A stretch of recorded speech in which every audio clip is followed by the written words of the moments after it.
భారత ప్రధాని చల్లగా ఉండాలని ఆయురారోగ్యాలతో 10 కాలాల పాటు దేశాన్ని పరిపాలించేటువంటి భాగ్యం కలగాలని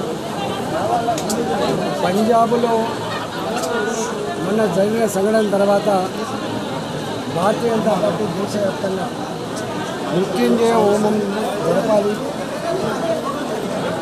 ప్రధానమంత్రి గారికి శక్తిని ఇవ్వాలని చెప్పి పిలుపునిస్తే దానిలో భాగంగానే జగద్గిరి గుట్టలో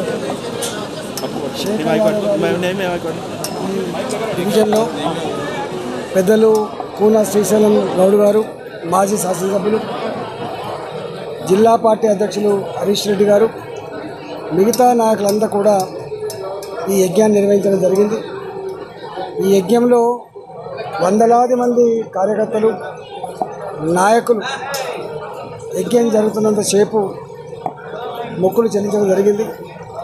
నేను ఒకటే, ఇవాళ భారత ప్రజానీకం నరేంద్ర మోడీ గారి నాయకత్వంలో ఒక భద్రత, ఒక భరోసాతో దేశ ప్రతిష్ట ముందుకు పోతున్న ఈ సందర్భంలో రాబోయే కాలంలో ప్రపంచ చిత్రపటం మీద దేశం యొక్క ఔన్నత్యం కానీ గౌరవం కానీ మరింత ఇనుమడింపజేసి గొప్పగా ముందుకు తీసుకుపోయేటువంటి భాగ్యాన్ని, శక్తిని నరేంద్ర మోడీకి కలిగించాలని చెప్పి మేము ఈ యాగం సందర్భంగా మొక్కులు తెలియజేది.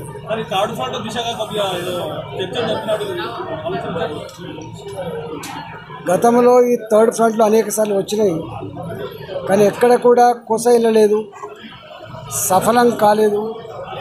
మళ్ళీ అట్లాంటి ప్రయత్నాలు కొనసాగుతూ ఉన్నాయి.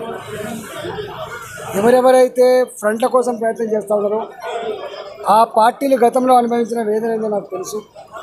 ఇవాళ కమ్యూనిస్టు పార్టీ ఈ రాష్ట్రంలో సొంత పత్రిక మన తెలంగాణ కాపాడుకోలేకపోయింది. వేల సార్లు అపాయింట్మెంట్ అడిగినా కూడా గౌరవం దక్కలేదు, అపాయింట్మెంట్ దొరకలేదు.